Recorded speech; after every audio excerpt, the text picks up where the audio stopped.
스가랴는 히브리식 이름입니다. 여호와께서 기억하시는 자, 신앙의 고백이 담긴 이름이지요. 그는 어려운 시대에 하나님께로부터 선지자로 부르심을 받았습니다. 그 배경을 간략히 말씀드린다면 유대 민족이 바벨론의 포로가 돼서 70년이 거의 다 차갈 때에 벨사살이라고 하는 왕이 하루는 잔치를 배설했습니다. 예루살렘 성전에서 뺏어온 성전의 기명들, 그것 가지고 술을 받아서 마시기도 하고 하나님 앞에 오만한 죄를 저지르게 됐습니다. 그런데 그때 손가락이 나타나서 벽에 글을 썼습니다. 메네 메네 데겔 우바르신. 아무도 그 글이 무슨 글인지 무슨 의미인지 알질 못했습니다. 그런데 벨사살 왕은 그 글을 보면서 알 수 없는 두려움이 내면에서부터 밀려와 두 다리가 서로 부딪히고 견딜 수 없는 두려움에 붙들리게 됐습니다. 그때 다니엘이 왕 앞으로 불려 나오게 됐고 하나님의 사람이었던 다니엘이 이 글을 읽고 해석을 했습니다. 왕께서 하나님의 저울에 달리셨는데 부족한 바 되었습니다. 그래서 하나님께서 왕을 폐하시고 다른 왕을 일으키실 것입니다. 다니엘의 이 해석대로 그 밤에 메대와 파사가 공격을 해 올라왔습니다. 벨사살은 그 밤에 죽임을 당했고 BC 539년에 바벨론이 멸망을 합니다. 그리고 바사의 고레스 왕 원년에 칙령을 하나 내리게 됐는데 포로로 70년을 살았던 유대 민족으로 하여금 이제 예루살렘으로 돌아가서 성전을 지어도 좋다고 하는 이런 복음과 같은 소식이 들렸습니다. 그래서 제1차 귀환 때 42,360명이 예루살렘으로 돌아오게 됩니다. 이때 에스라, 느헤미야, 스룹바벨 이런 여러 선자들이 그들을 인도했습니다. 그들은 예루살렘에 도착했을 때 자기 집을 짓기보다 성전을 짓는 일을 먼저 시작했습니다. 그래서 기원전 536년에 이제 꿈에도 그리던 예루살렘 성전 건축의 그 기초를 이제 놓게 됐습니다. 그러나 이 감격은 그리 오래 가질 못했습니다. 사마리아 사람들, 유대 땅에 그냥 남아있으면서 혼혈적이 된 사마리아 사람들이 이제 유대 민족이 돌아와서 성전 짓는다, 재건한다 그 얘기 듣고 우리도 성전 재건에 참여하겠다, 이렇게 돕겠다고 요청을 했습니다. 그런데 유대인들은 너희들 와서 성전, 거룩한 성전 짓는 거 너희들 손으로 할 수 없다, 거절을 합니다. 그러니까 사마리아 사람들이 노골적으로 이제는 반대하고 방해하는 그런 일들을 일으켰습니다. 이른바 유대인들이 이제 예루살렘 성전을 지으면서 큰 위기 가운데 봉착하게 된 것입니다. 그러자 유대인들은 좌절했습니다. 믿음이 흔들렸습니다. 그리고 그로부터 무려 15년 동안 성전을 재건하는 일을 중지했습니다. 시간이 그렇게 흘렀을 때에 학개와 스가랴 선지자가 일어납니다. 그리고 백성들을 독려합니다. 마침내 BC 516년에 성전을 완공하게 됩니다. 바로 이때 사역했던 선지자 스가랴는 주춤거리고 있는 유대인들을 향해서 하나님의 승리와 영광을 미리 예고하면서 너희는 여호와의 땅에 빛나는 왕관의 보석임을 알고 있는가? 유대인들을 향해서 이같이 도전하고 격려하면서 그들의 가슴 속에 새로운 소망의 불을 붙이기 시작했습니다. 여러분, 우리가 살고 있는 이 시대, 실로 바른 믿음을 지키며 살기 어려운 시대입니다. 우리 주님께서 인자가 올 때에 세상에서 믿음을 보겠느냐 말씀하셨습니다. 지구상에 지금 믿는다는 사람의 수가 어마어마하게 많습니다. 그런데 우리 주님은 마지막 때가 되면 참 믿음이 있겠느냐 그렇게 말씀하시므로 정말 이 시대가 바른 믿음 갖는 것이 얼마나 어려운가를 우리에게 미리 예고하여 말씀하신 것입니다. 개인적으로, 민족적으로, 시대적으로 영적인 성전을 회복하는 일에, 하나님의 나라를 세워가는 이 일에 주춤거리고 있는 그리스도인들이 이 땅에 얼마나 많이 있는지 모릅니다. 그리스도인 된 저와 여러분 우리도 성도란 여호와의 땅에 빛나는 왕관의 보석과 같다고 말하고 있는 이 스가랴 선지자의 격려에 귀를 기울여야 합니다. 그리고 나의 존재됨을 확인하고 새로운 용기와 힘을 얻고 하나님 주신 사명 앞에 일어서는 우리 모두가 되어야 합니다. 그래서 이 시간에 왕관의 보석같이 이런 제목으로 도대체 그 말씀은 무슨 의미인가, 그 의미들을 좀 같이 함께 나누면서 하나님 앞에 다시 결단하는 그런 시간 갖고자 합니다. 스가랴가 왕관의 보석같이 이렇게 말한 것은 첫째로 성도의 귀중함을 일깨워주고 있는 그런 말씀입니다. 하찮은 것을 보석이라고 말하지 않습니다. 보석은 귀중한 것입니다. 이와 똑같이 성도란 결코 하찮은 존재가 아닙니다. 하나님 앞에 너무나 소중하고 귀중한 존재인 것입니다. 보석을 이렇게 설명합니다. 광물 가운데서 보기에 아름답고 질이 견고해서 오랫동안 보존할 수 있고 그 산출이 희귀해서 그리 많지 않다는 거죠. 사람이 인체의 장식용으로 사용할 수 있는 것을 보석이라 그렇게 말합니다.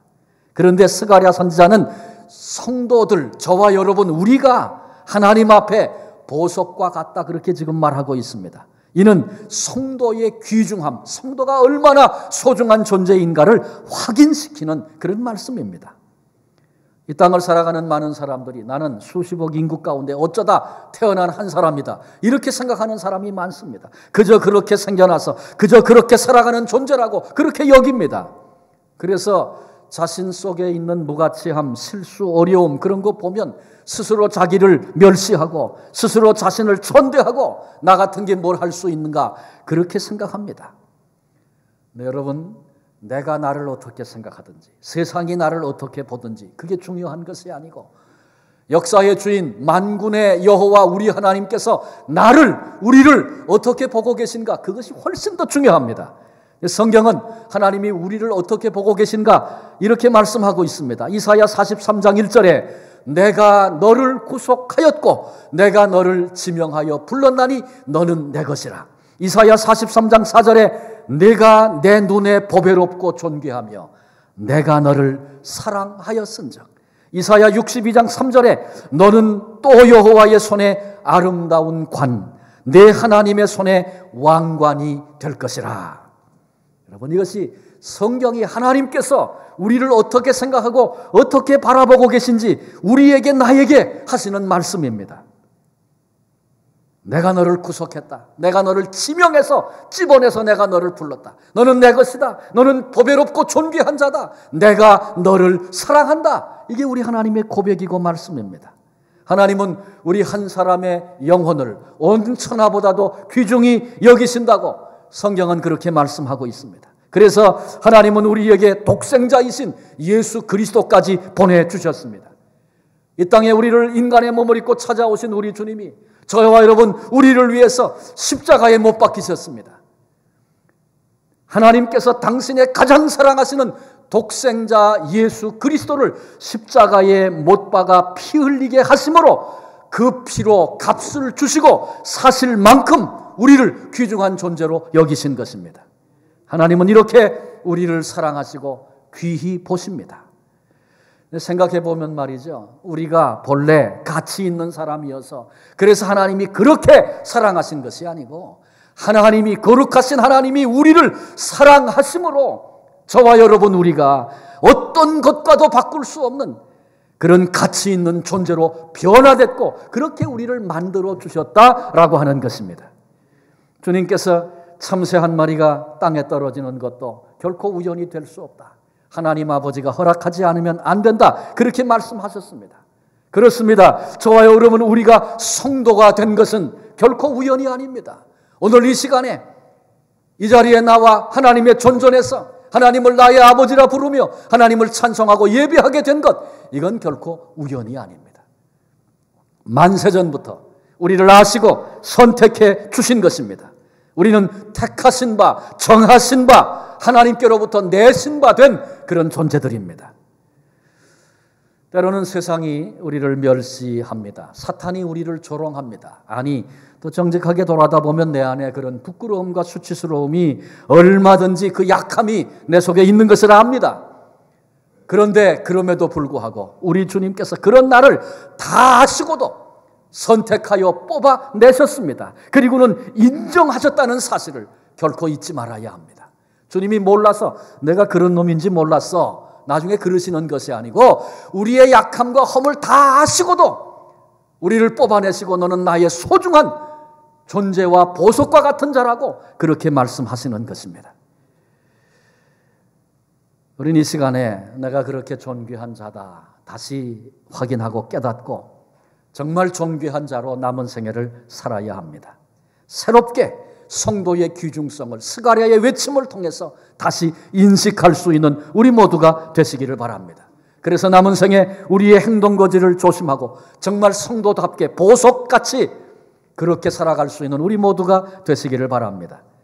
추운 어느 겨울에 영국의 런던에 있는 시내에 있는 한 악기점에 남루한 옷을 입은 사내가 들어왔습니다.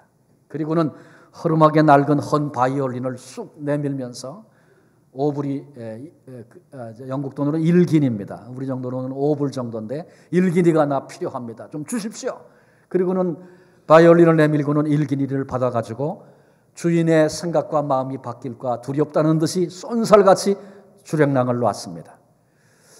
이 사람이 떠난 다음에 이 악기점 주인이 활을 들고 줄에다가 바이올린 줄에 대고 이렇게 한번 당겨봤습니다. 그랬더니 붕, 그리고 소리가 나는데 가슴에 충격이 올 만큼 그런 풍부한 소리가 나는 것이었습니다. 이 악기점 주인이 깜짝 놀랐습니다. 도대체 이게 무슨 바이올린인가? 깨끗하게 닦고 거기 기록된 걸 보니까 안토니오 스트라디바리 1704년 이렇게 써 있었습니다. 배가 고파서 단돈 5불에 팔아넘긴 그 바이올린은 그 당시에만도 10만 불이 넘는 그런 바이올린 가운데 명품이었습니다. 제가 이거를 보면서 인터넷을 찾아보니까 1700년부터 1720년대 그 어간에 만들어진 이 바이올린은요, 최고의 가치를 가지고 있어서 지금 현재는 몇백만 불을 호가하는 그런 바이올린이 됐다고 해요. 한 끼 먹고 살겠다고 그 귀중한 것을 단돈 5불짜리 취급을 하고 팔아먹었던 한 어리석은 사람의 이야기가 저와 여러분 우리를 교훈합니다. 우리는 왕관같이 보석같이 귀한 존재들입니다. 스가랴 선지자가 그렇게 도전하고 있습니다. 내 생애는 그렇게 존귀한데 나도 한 끼 먹고 살겠다고 단돈 5불에 내 존재의 가치를 팔아넘기고 아무것도 아닌 것이냐 그렇게 인생을 살아버리고 있는 어리석은 자가 아닌가 다시 생각하는 이 시간이 될 수 있기를 바랍니다. 스가랴 선지자는 우리를 향해서 여러분 한 사람 한 사람은 당신은 우리 주님의 왕관의 보석같이 귀한 존재들입니다. 우리를 향하여 말씀하고 있습니다. 두 번째로 왕관의 보석 같다. 이 말은 성도들의 특성을 가르쳐주고 있는 그런 말씀입니다. 보석의 가치는 두 가지 특성을 통해서 그 가치가 드러납니다. 한 가지는 맑고 예쁜 색입니다. 찬란히 빛나는 광택으로부터 그 가치가 기인됩니다. 이런 특성이 현저할수록 보석의 가치는 높다 그렇게 말합니다. 쉽게 얘기하면 보석이란 빛을 발함으로 그 가치를 더해준다라고 하는 것이지요. 스가랴 선지자가 보석이라고 부르는 성도된 우리들 또한 빛을 발할 때, 빛을 발하기 시작할 때 그 가치가 더 높아지는 것입니다. 우리 주님께서 마태복음 5장 14절에 너희는 세상의 빛이다. 착한 행실로 어두워져가는 이 땅에 빛이 되어라. 그래서 하늘에 계신 아버지께 영광을 돌리게 하라고 당부하셨습니다. 주님은 요한복음 5장 35절에 세례 요한을 향해서 요한은 켜서 비추이는 등불이라 기뻐하시면서 그렇게 칭찬하셨습니다. 무슨 얘기입니까? 지금 자신에게 주어진 그 사명을 잘 감당하고 있는 세례 요한을 켜서 비추는 등불이라고 아름다운 빛이라고 너는 지금 사명을 잘하고 있다고 그렇게 칭찬해 주신 것입니다. 우리의 가치와 존재됨은 사명과의 관계에서 이해됩니다. 오늘 나에게 주신 사명은 무엇입니까? 저마다 주신 사명이 다릅니다. 하나님이 나에게 사명을 맡겨주셨는데 난 그런 건 관심 없어요. 내비두고 내 인생의 계획을 쫓아서 아무리 아름답게 사람들이 위대하다고 박수를 쳐도 그 인생은 빛을 잃은 인생이 되어버리고 말 것입니다. 그 사명이 사람들 보기에는 우스꽝스럽게 보여. 그러나 하나님이 내게 주신 사명이야. 그래서 그 사명 붙들고 존재하며 살기 시작할 때 하나님 앞에 빛나는 보석과 같은 아름다운 존재, 귀한 존재 된다. 그런 말씀입니다. 사명 앞에서 나는 빛을 드러내고 있습니까? 아니면 빛을 가리는 존재는 아닙니까? 아니, 벌써 빛 되기를 포기한 것은 내게 없는가 되돌아보십시다.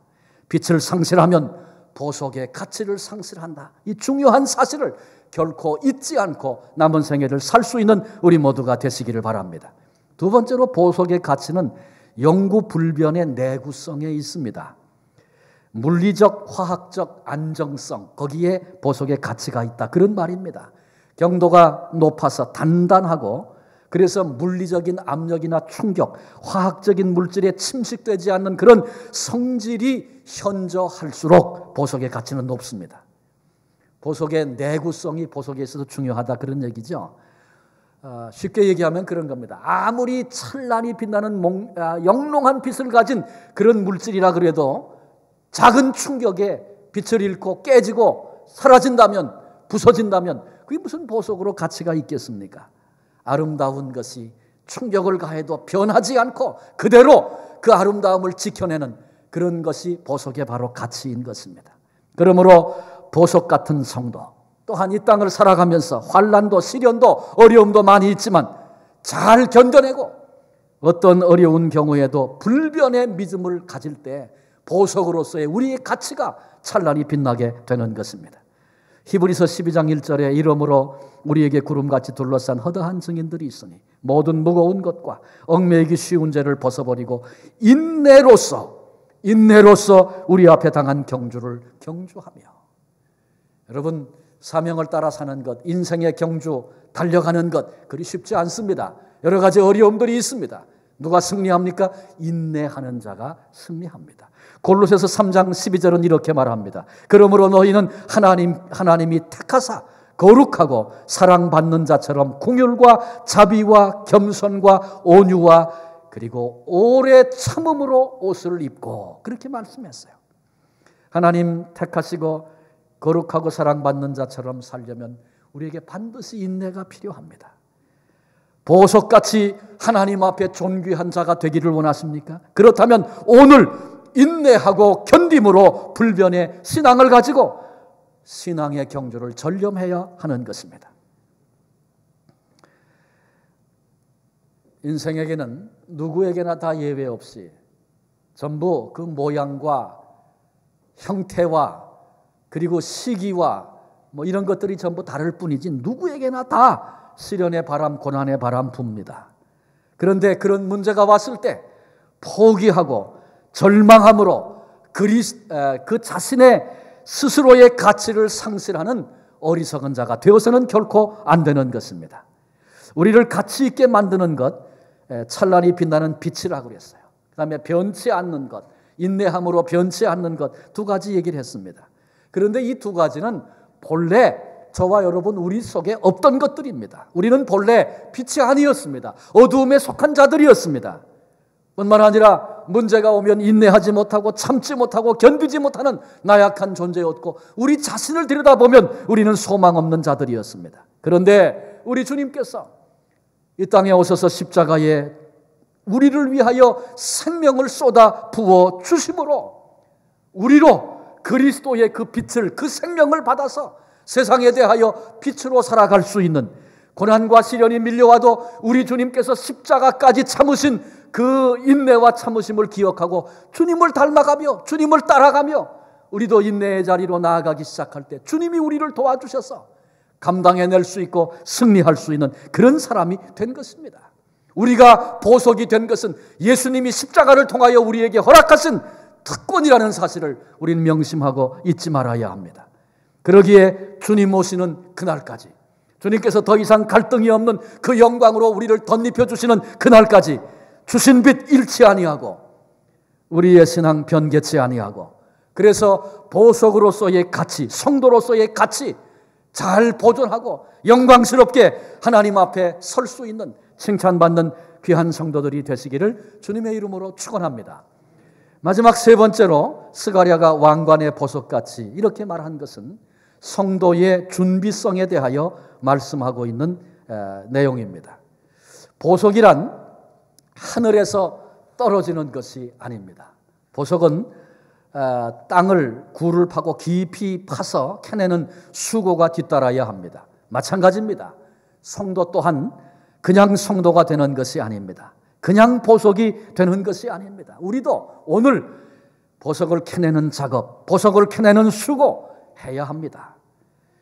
기도라고 하는 굴을 파서 보석을 채취하는 지혜로운 그리스도인들이 이 땅에 많이 있습니다. 순종이라고 하는, 어려운데도 순종이라고 하는 굴을 끝까지 파들어가서 인생의 아름다운 보석을 채취하기도 합니다.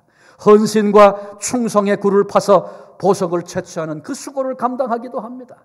그렇습니다. 힘들고 어려워도 하나님의 음성 앞에 순종하는 것, 기도로 무릎을 꿇는 것, 봉사와 전도와 선교의 삶을 사는 것, 오늘 굴을 파는 작업이고 보석을 캐는 거룩한 수고입니다. 그런데 이렇게 수고해서 캐낸 것을 그냥 보석이다 그렇게 부르질 않습니다. 그건 원석이라고 부릅니다. 원석에서 불필요한 물질들을 다 제거하고 나서 끊고 자르는 과정을 통과하고 나서 비로소 그 가치가, 진가가 드러나는 보석이 되는 것입니다. 보석 중에 다이아몬드가 있죠. 아주 그 강도가 높아서 가공하기 참 어렵습니다. 그 단단한 것을 커트해서 잘라낸다는 건 굉장히 어려운 것이죠. 그런데도 전문가들은 그 일을 합니다.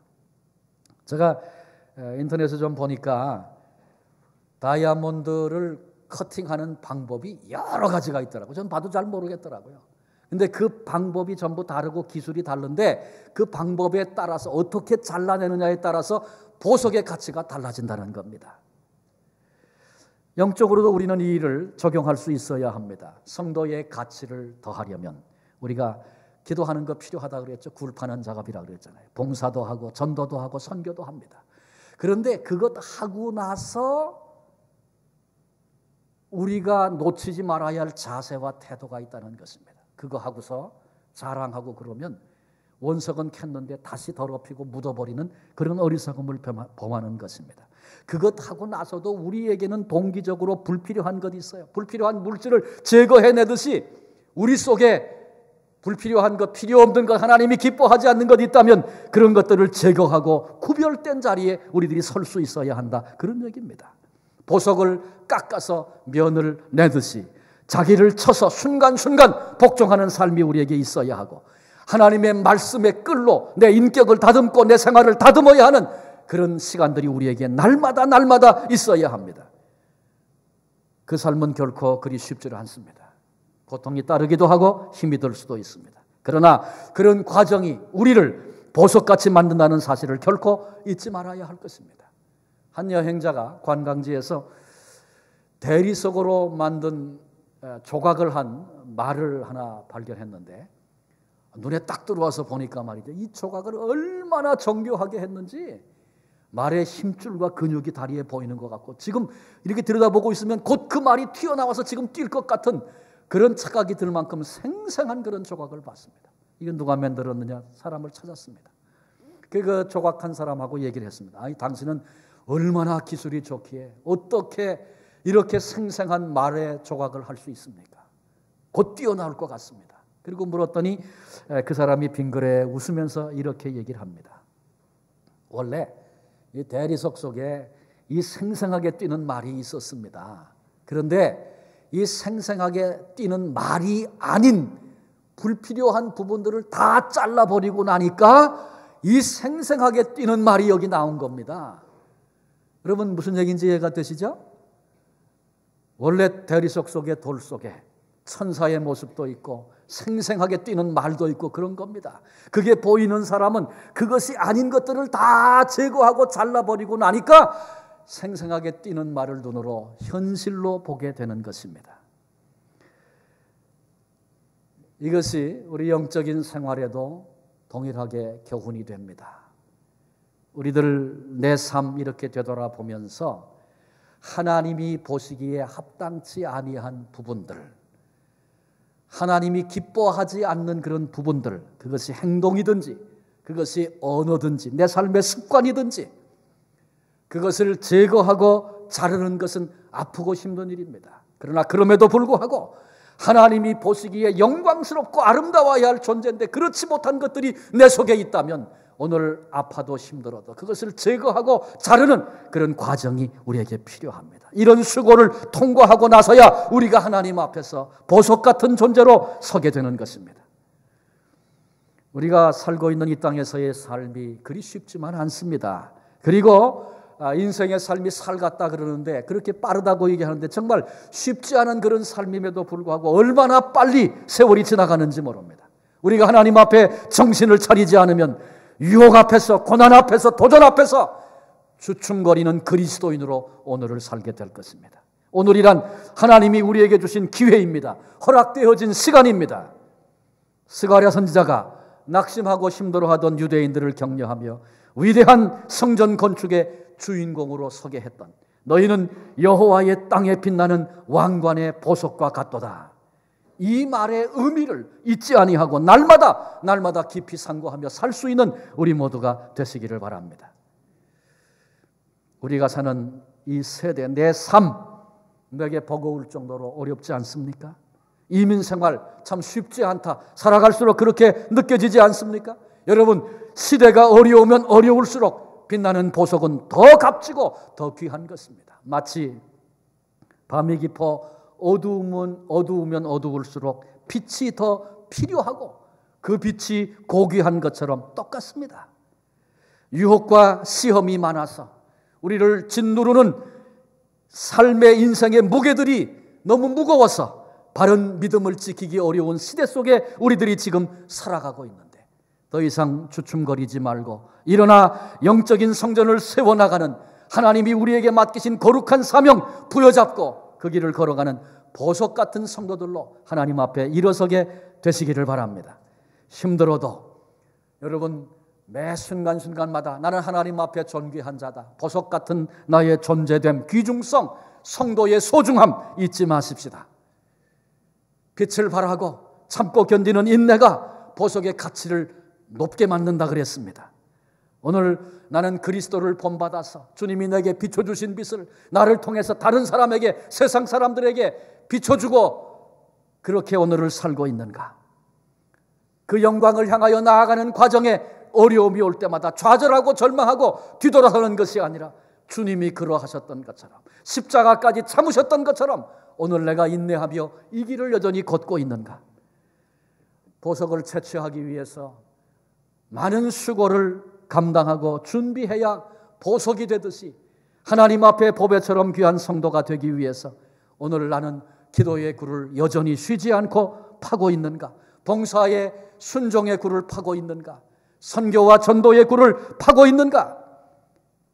부단히 자기를 쳐서 복종시키려고 하나님의 말씀의 끌로 내 인격과 삶을 다듬으면서 하나님 앞에 합당치 못한 행동, 언어, 습관 제거하고 자라내는 이 수고를 오늘도 계속하고 있는가 점검해보고 날마다 그런 모습으로 한 걸음씩 한 걸음씩 내 속에 뭐 굉장한 위대함이 있고 내가 한번 하면 뭐 어떤 큰 일도 할 수 있고 그런 거 아무 상관없어요. 그런 거 아니어도 얼마든지 좋아요. 세상 사람들은 아무것도 아니라고 비웃어도 괜찮아요. 여전한 모습으로 오늘 그 일들을 사모하고 그것을 위해서 내 삶을 드리고 한 걸음 한 걸음 옮겨 나갈 수 있다면 우리의 삶은 마침내 하나님 앞에 우리 주님의 왕관의 면류관의 보석과 같이 빛나는 존재로 하나님 앞에 그렇게 서게 될 것입니다. 이런 삶을 살아가심으로 그리하여 그날 왕관의 보석같이 여호와의 땅에서 빛나는 그런 존재들로 하나님 앞에 설 수 있는 우리 모두가 되시기를 주님의 이름으로 축원합니다. 한 가지 글을 읽고 오늘 말씀을 마치려고 합니다. 고훈이라고 하는 시니어 목사이신 분이 사랑의 원자탄으로 알려져 있는 손양원 목사님과 그 가족들을 현장에 가서 그 묻혀 있는 현장에 가서 보고 주신 감동을 따라 쓴 그런 시입니다. 당신은 이미 이 땅 사람이 아니었습니다. 이런 제목의 시인데 자신의 인생을 정말 하나님 앞에 귀중한 보석처럼 살았던 한 사람에 대한 이야기를 읽어드리면서 우리 턱없이 부족하지만 우리도 그런 꿈을 꾸면서 한 걸음씩 옮겨나가는 그런 시작이 되기를 바라서 이 시를 좀 함께 소개해드리려고 합니다. 당신은 이미 이 땅 사람이 아니었습니다. 오늘 당신을 말하는 것은 우리가 너무 어설퍼 당신에게 오히려 누가 됩니다. 버림받은 나병 병자들, 아픔으로 쏟아내는 피고름, 사랑의 입으로 빨아낼 때 당신은 이미 이 땅 사람이 아니었습니다. 동인 동신 두 아들, 공산당 손에 쓰러져 순교 제물되어 돌아온 날, 자식 하나 순교자로 바침도 영광인데 둘이나 받으시니 하나님 실로 감사합니다. 그리고 눈물 흘리실 때 당신은 이미 이 땅 사람이 아니었습니다. 보기만 해도 소름 끼치는 두 아들을 난사한 원수 같은 그 학생, 양자로 삼던 날 사랑의 원자탄은 메마른 이 땅에 터지고 그 무거운 용서의 십자가 가족과 함께 지고 여기 설 때 당신은 이미 이 땅 사람이 아니었습니다. 남해를 품은 이 아름다운 애양원 동산에 당신은 또다시 모진 공산당 고문, 목숨으로 감당하시고 거룩한 순교자의 반열에 영광으로 오르실 때 지명하여 불러나니 너는 내 것이라 한 날부터 피투성이 두 아들과 남편, 연약한 가슴에 날마다 품고 삶으로 살아낸 산순교자 사모님, 가족 모두 함께 여기 이렇게 찬란히 누워 계시니 당신은 이 땅이 차마 감당치 못한 사람이었습니다. 오늘 당신을 말하는 것은 우리가 너무 부끄러워 당신에게 오히려 누가 됩니다. 기도하겠습니다. 하나님, 우리와 똑같은 성정을 가졌던 우리의 신앙의 선배들이 주의 은혜를 힘입어 보석 같은 생애를 살았던 아름다운 이야기들이 우리를 향하여 도전하고 있습니다. 똑같이 그리스도의 십자가로 핏값을 주시고 살리신 바 되어져서 하나님의 자녀로 성도로 왕의 면류관의 보석과 같은 존재로 너는 내 것이라 우리를 불러내셨는데 우리들 무가치한 것 붙잡고 그 귀한 것들을 없수히 여기며 그렇게 수없이 살아왔던 우리의 부끄러운 모습을 주님 앞에 내놓습니다. 주님, 저희들을 다시 불쌍히 긍휼히 여겨주시옵고 십자가로 사신 내가 누구인가 다시 점검하며 오늘 내 속에 이미 하나님 부어주신 그 거룩하고 영광스러운 것 귀중히 여기며 오늘 때로는 아파도 힘들어도 파는 일들과 제거하고 잘라내는 일들 기꺼이 감당하며 나를 불러 세우신 그 사명 앞에 분연히 일어서서 보이지 않는 영적인 성전을 건축하며 이 시대의 귀한 사명 감당하는 하나님의 사람들, 보석 같은 성도들 다 될 수 있도록 다시 우리에게 새 힘 주시고 이 영광스러움을 기대하며 믿음의 발걸음 옮겨나가는 우리 모두가 되게 하시고 그래서 마침내 하나님 앞에 크고 놀라운 처음부터 계획하신 그 영광 우리로 올려드리게 하시고 여호와의 땅에 왕의